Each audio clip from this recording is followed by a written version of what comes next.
George Washington and the Marquis de Lafayette, a French aristocrat and military officer, had a strong bond and friendship.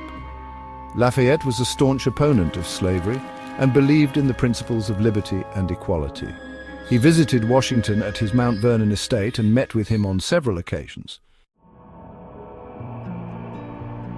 Lafayette was vocal about his anti-slavery views, and it is likely that he discussed the matter with Washington.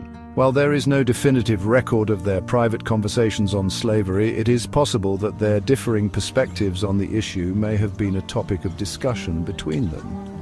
However, Washington wrote to Lafayette and mentioned his concerns about slavery when Lafayette purchased some land.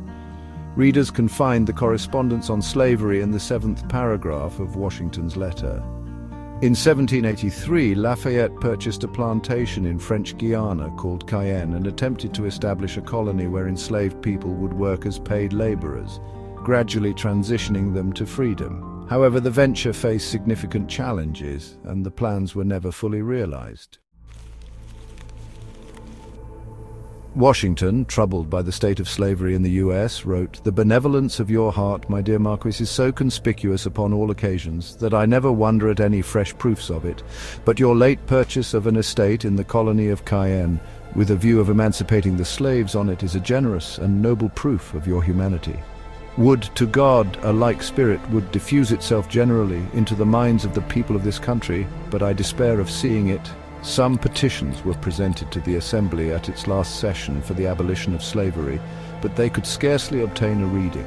To set them afloat at once would, I really believe, be productive of much inconvenience and mischief, but by degrees it certainly might, and assuredly ought to be effected, and that too by legislative authority." It is important to remember that historical figures, including George Washington and Lafayette, were products of their time and societal norms.